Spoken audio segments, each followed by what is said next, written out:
Hey guys, so it is Wednesday, July 16th, and a couple of you have been asking me where I've been and what I've been up to, so thought it was time to make a video. I'm gonna warn you now, this video is probably gonna be a bit rambly. Normally when I make videos, I kind of have an idea of what I want to talk about, and you know, right now I'm a little scattered, so it'll probably be kind of all over the place. So yeah. Nothing major, nothing groundbreaking or anything like that. When I get in a down mood, I just kind of hibernate and don't really want to make YouTube videos. If you watched my Veda in April, you will see that, and it was really hard for me to still film on the days that I felt depressed and down, because I do struggle with depression.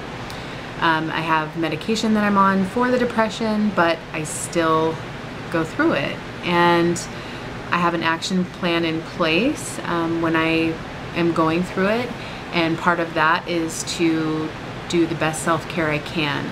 Sometimes that's unplugging from social media. So let's see, by the way, before I forget, I am planning on doing Veda in August, so vlog every day in August. And you know, it's always a challenge for me, but it's a good challenge, and so yeah, I'm looking forward to that. If you guys have any video ideas for me or anything you'd like to especially see, let me know. As far as my moods and what I've been going through, my birthday was July 10th, and birthdays and holidays are often a time for me to self-reflect and sometimes criticize myself, and sometimes I can fall in that trap of negative self-talk. And you know, we've talked about negative self-talk in the past, and I've really gotten a handle on it compared to when I was over 500 pounds. But you know, it's something you've always got to work on, and I'm a different person now than I was then, and you know, things are adapting. So being that it was my birthday, I turned 34, and I always put this pressure on myself that I'm this age and I'm still single and no kids, and what am I doing with my life? Because I had wanted to have those things. Those things are important to me, and I wanted to have them a long time ago, and it just has never happened. So, and I've made videos where I'm crying about it, and yeah, so you know, this birthday coming up, again, those feelings came up for me. So I'm working on those, challenging those, talking about them in therapy, journaling a lot, and trying to get kind of to that root of what's really bothering me, and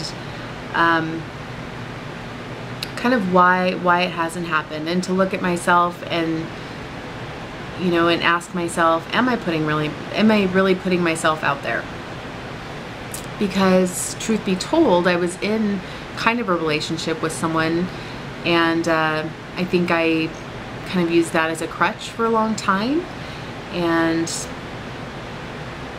so yeah, you know, I loved and wanted to be loved by someone that really wasn't available emotionally to me, and you know, it was great in those moments, and then in the alone moments it was hard, and holidays and things like that. But you know, I think that I also put myself in that spot because deep down I have a fear of commitment, and all these feelings regarding relationships that, you know, I don't think it's a coincidence that I'm not in a relationship, because I do have all these things that I need to work on and I need to face.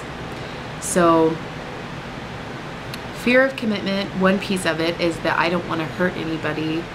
I've been hurt by men many times, and I have a fear of hurting someone else. And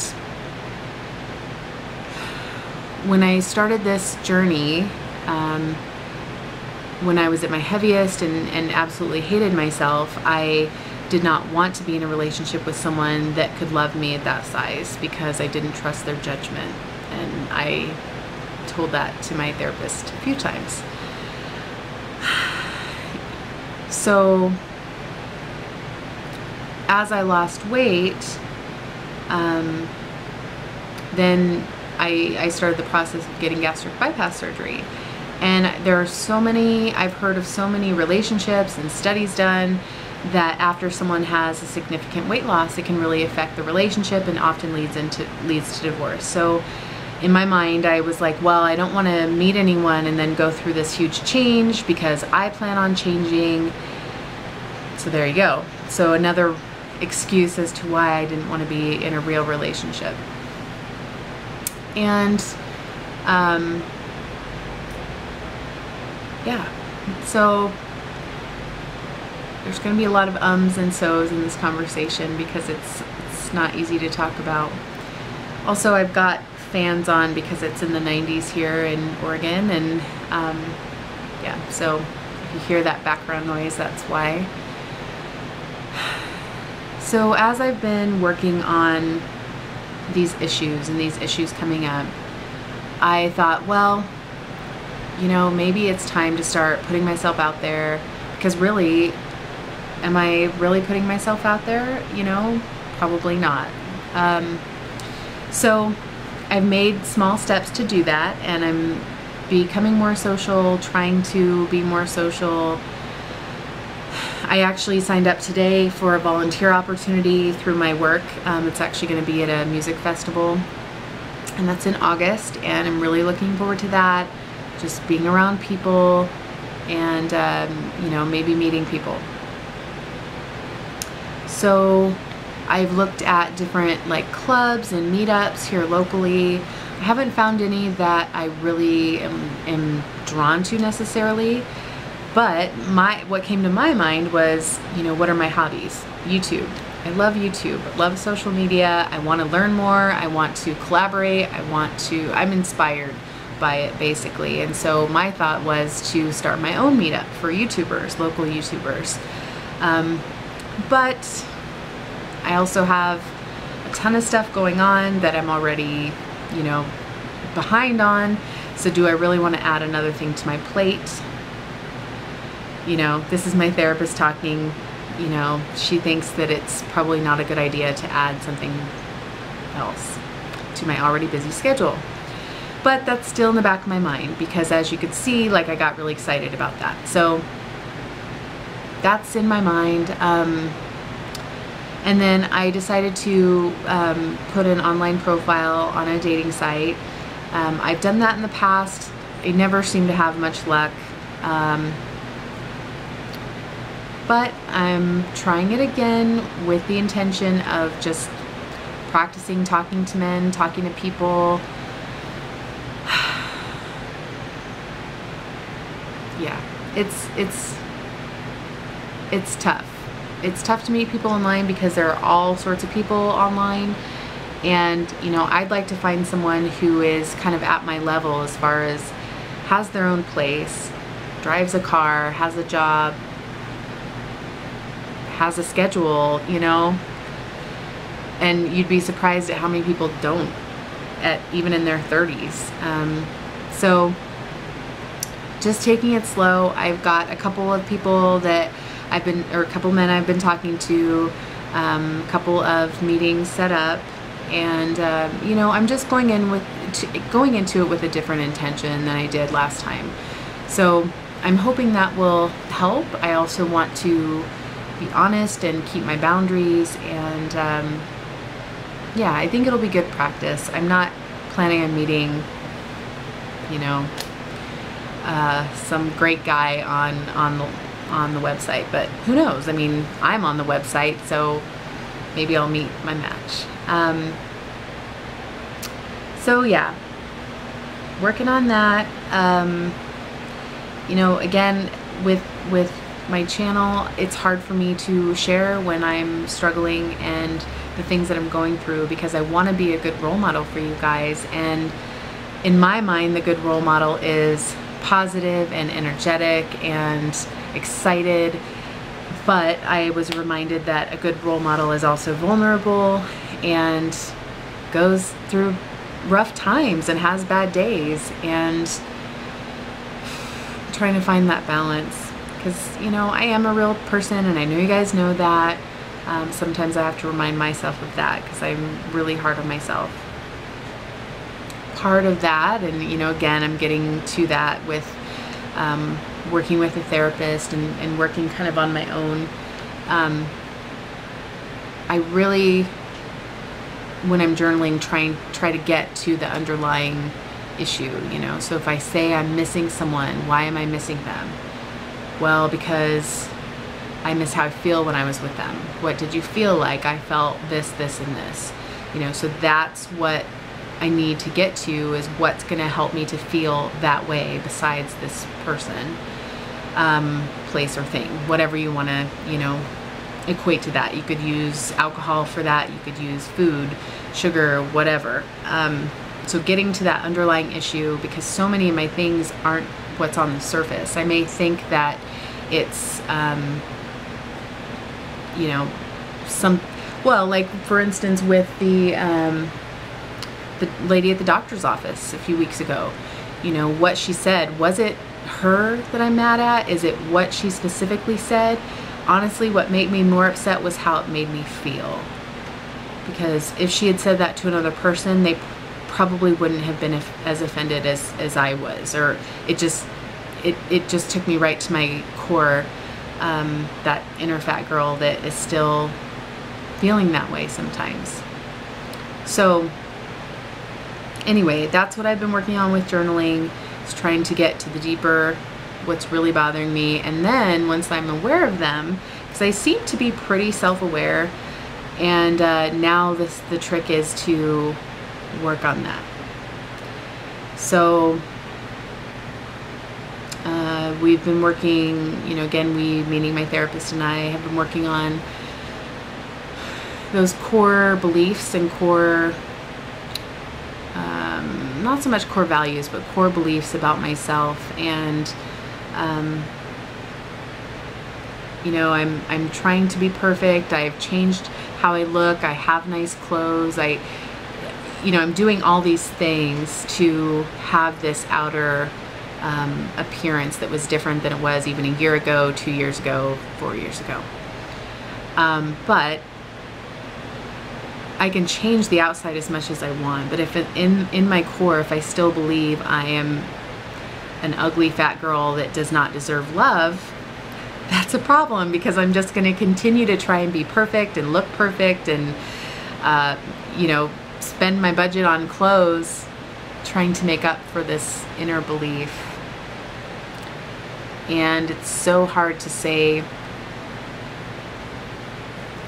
that out loud, that I truly believe that inside, but I struggle with that. I know, you know, intellectually, I know I'm a good person. I know I can talk to you guys and inspire you and motivate you, but deep down, you know, I still have those self-doubts, and I still feel like I don't deserve all the love that I get sometimes. But yet I want love, you know. That's where the disconnect is for me. So when I feel this way, I start the action plan to fix it. I start looking at my bookshelf. What books can I brush up on? What's the new book I can buy? What's the next thing I can try? The next thing I can do to fix it? And that's maybe part of my problem, is I've spent the last few years trying to fix something that ultimately can't be fixed by changing my hair color, changing my body, changing my clothes, you know. So that's the next big question. How can I comfort that inner child? You know, I roll my eyes because it sounds so corny. but how can I get to a place where I can take love in and not just give, give, give? Because again, that's part of my personality too, is to give, give, give, give, give, because I have a hard time handling things given to me. And that can be love or gifts or assistance. A few years ago, I had a pretty major financial thing happen, and I didn't know how I was going to have food or gas for the week. And I was just so upset and didn't want to have to ask my parents. And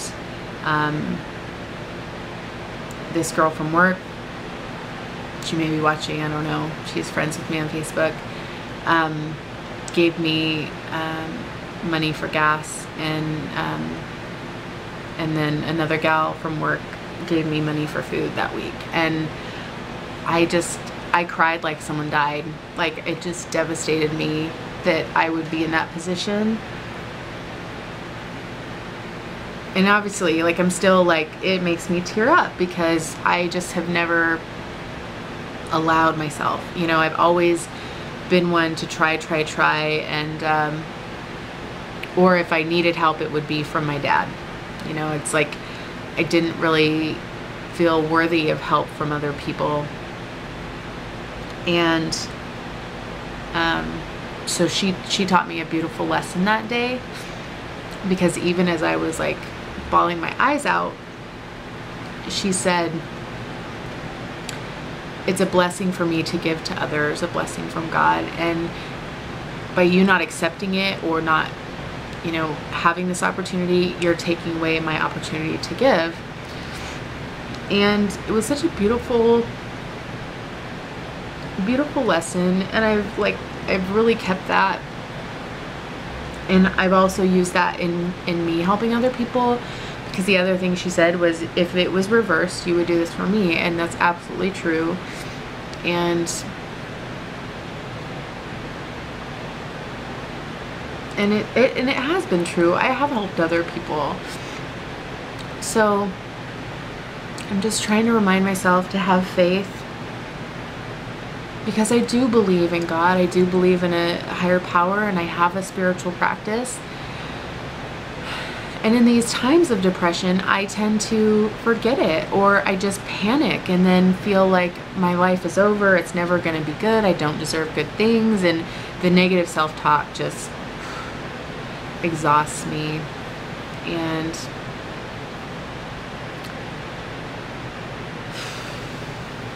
yeah. So at this point, I still have, I was listening to YouTube videos today on it. Still have a book in my purse that I'm reading about shame and healing that low self-worth inside. And I feel embarrassed that that I have such low self-esteem deep down, because coming this far, I would have thought and hoped that I would love myself more. I love parts of myself. I'm proud of myself for a lot of things, but that core self-worth really needs some care and build up. So the therapist wants me to stop, you know, reading books, stop trying to find the answer, because deep down, like, the answer is within. And I've read that before too. And so I'm trying to do that, and that is hard for me. Meditation is hard for me. Listening to that inner child is tough for me. One of my exercises this week is to look at pictures of myself as a kid and try and change my core belief and soothe that that child that feels so terrible about herself. And you know, I can look at those pictures and immediately those core beliefs come up. And I'm not gonna tell you what I think about myself or that child because it's just too negative and too embarrassing. I'm sure you can relate. I think we all have those opinions about ourselves. So first step is admitting it and being aware of it. Second step is to work on it. So what I'm going to work on is changing that core belief, not degrading myself, because after all, I was just a kid. My memory card was full. I had to delete something. Anyway, so that's the goal, as corny as it sounds, is to try and find who is the real Jenny. Because yes, everything I've gone through is a part of me too, but I need to get to the core of who I really am and deal with some of those negative core beliefs. And the ironic thing is, you know, trying dating or meeting new friends, you know, that kind of puts you in a place where you need to be more aware of it. And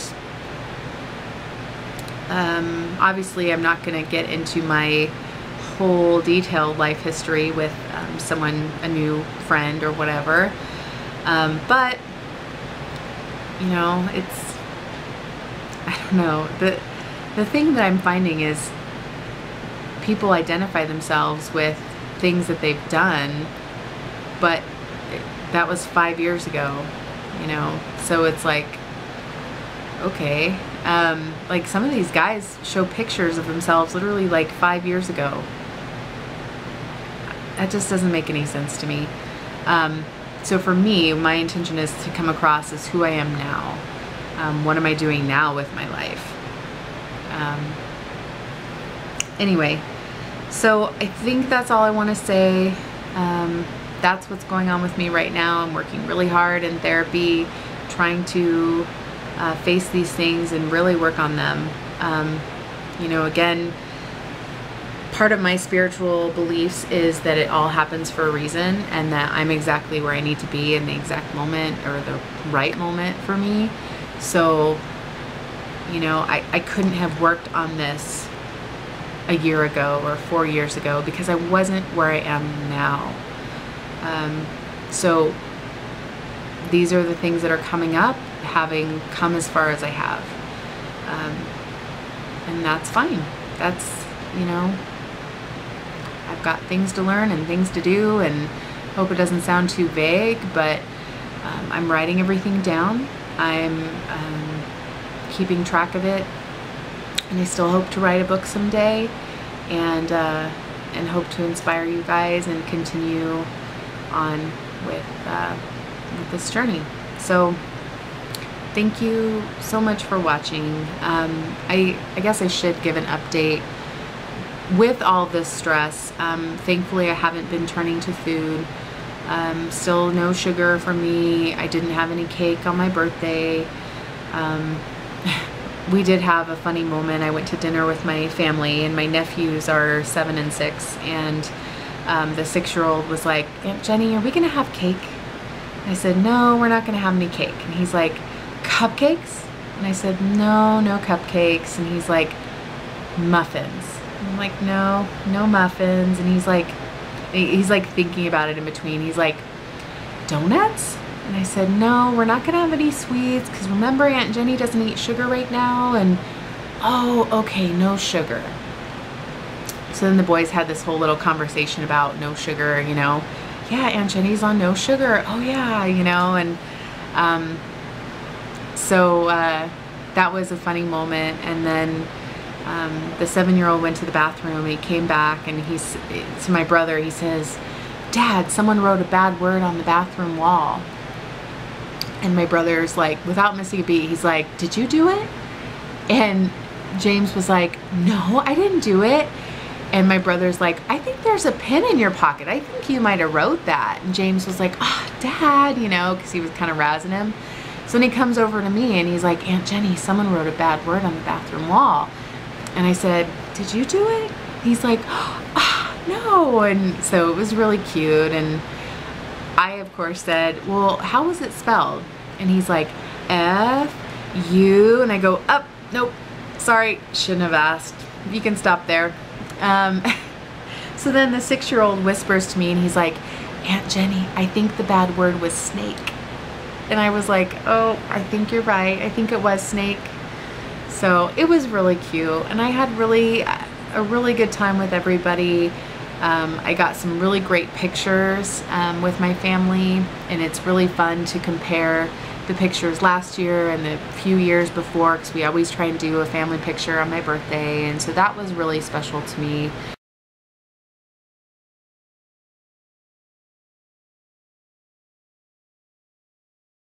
I felt really good. I wore my new pants and got a lot of compliments from people at work. And so with the negative criticism I give to myself, it also felt really good to get good feedback from other people. But that's what I'm really trying to make sure and watch myself on, is I don't want my self-esteem to be built based on what you guys say, or based on what my family says, or even what a partner says. I need to believe that deep down in my heart, in my soul, for myself. And I think that's when I will truly be able to live my best life and inspire you guys and be inspired. And that's my ultimate goal, is to work out some of these negative core beliefs. So anyway, guys, I will check in with you soon. I will be here for beta. Again, leave me comments letting me know video ideas. I'm also, sorry, I've said bye 3 times, but I'm also working on new things that I want to do for cooking videos. I did make a new meatball recipe last weekend, but it did not turn out. So I have another one I'm going to try. And yeah, meatballs are easy. They're high in protein. You can freeze them. Meatballs are good for us if you're not a vegetarian. So, okay, thank you for being patient with me. Thank you for watching. Talk to you soon. Bye.